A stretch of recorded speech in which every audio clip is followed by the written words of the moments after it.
Hey guys, this is Matt with Hydroponics.com, and today I'm going to be giving you some tips on how to start seeds and some information about how to get those seeds to germinate properly.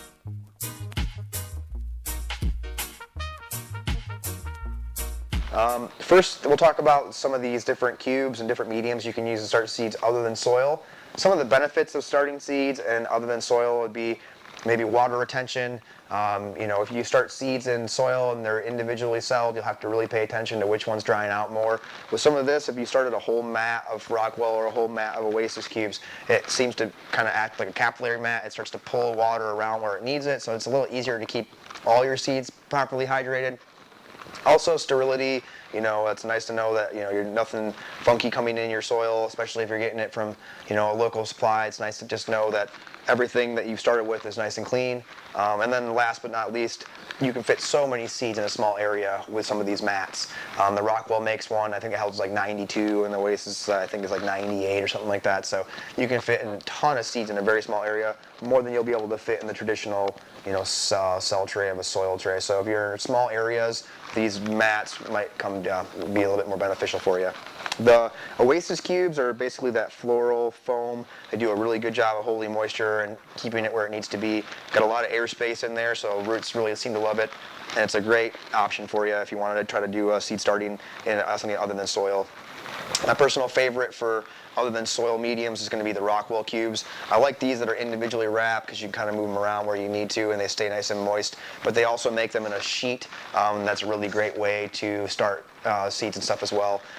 And with the Rockwool, anytime you're using Rockwool, you want to make sure you condition it properly. It does have some dust and some buildup in here from the manufacturing process, so you want to rinse some of this out, give it a good thorough rinse, and then take some water, pH it to around 5.5 to 6.2-ish, and then go ahead and saturate your cubes with it to make sure that the medium is properly pH'd. And then next up we have is the Rapid Rooters by Hydroponics. Also a great way to start seeds. Individual, probably put 1 or 2 in each one of these cells. I would do that with all of these. Probably just put a couple in each cell just to make sure you get good rate.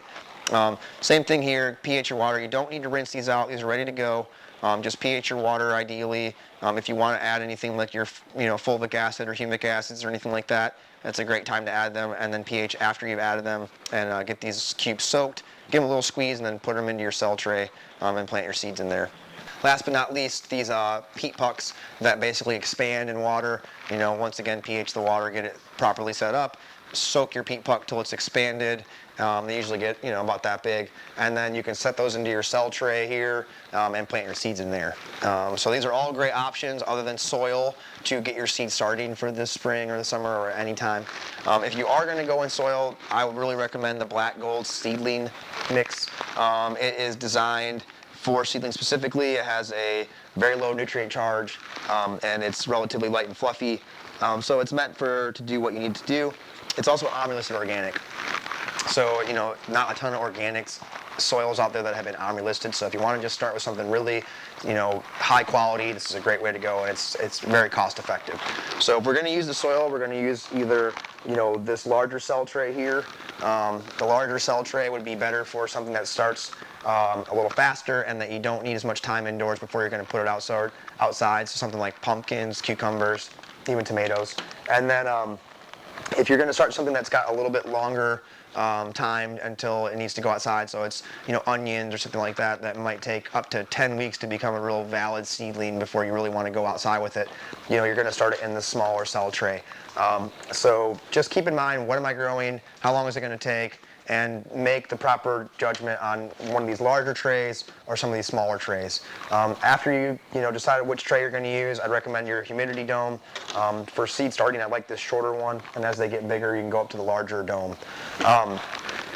And then when you're actually using this smaller seed dome especially, you want to make sure that you use it properly. So you want to fill up your seed tray with your soil. Make sure that it's packed down relatively tightly. You don't want a ton of airspace, some, but not a ton. So get it nice and tampered down, and then dig a little hole. Leave about a half inch or so at the top of each cell so that you can backfill it in later. And then you want to moisten down your soil. Use a mister bottle or a little bit of water. Get your soil moist. and then plant your seed on top of that moist soil, and then we're going to just backfill over the top of it. If you add it to dry soil and then water it, a lot of times the soil will get turned up, and your seed will end up at the bottom of the cell, which it doesn't need to be down there. It needs to be up top, or it can even just overspill into the next tray, and you can just lose your seeds. It's just a mess. So make sure your soil is nice and damp before you plant your seed. That way, when you go back to mist them later or water it later, you don't have any issues. And then keep in mind the depth of the seed that you're planting. Each one of our seed packets that we sell from Hardening Organics has recommendations on the back about when to sow, how deep the seed needs to be, and how long it takes from seed to actual fruit. Hardening Organics is a great company. They sell GMO, open pollinated, organic heirloom seeds. We have them on our website, and this is a big favorite for us. We grow pretty much exclusively their seeds.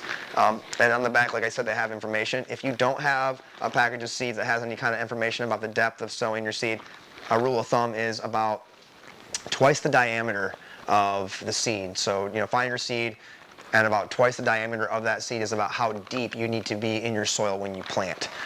So that's a pretty simple thing to remember. Just do your math. And then after you've got your seed planted in either your cubes or in your soil, we're going to want to give it the right conditions to sprout now. That's a combination of light and temperature and humidity. For temperature, I like to use the heat mat, and I also like to use the Super Sprouter thermostat. This plugs, your heat mat plugs right into this, and you can set this to whatever temperature you need your heat mat to run. There is a germination setting on here, so I just set it to about 72, 73 degrees, and it keeps my heat mat right there all the time. It also has a probe on it that you can add into your cell tray to make sure it's getting the right reading.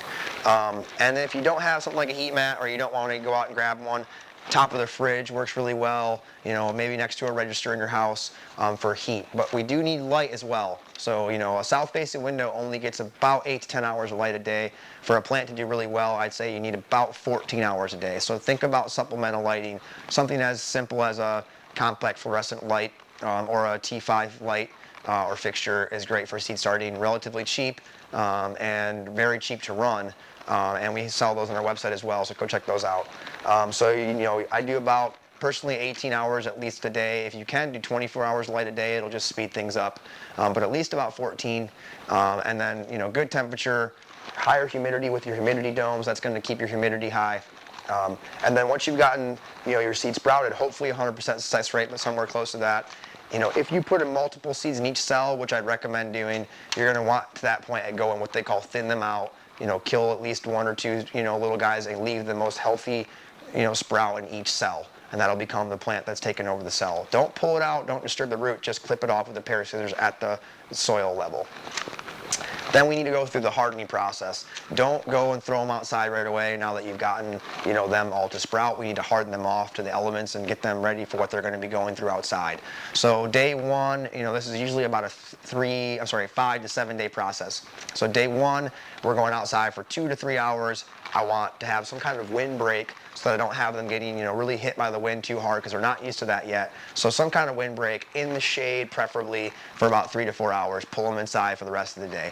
Next day, we're looking at 5 to 6 hours, also probably in a wind break and maybe in the shade or a little bit of low light, and then back in the house. And as the days go on, more and more, next day is 8 to 10 hours, the next day longer, and eventually all the way to staying outside.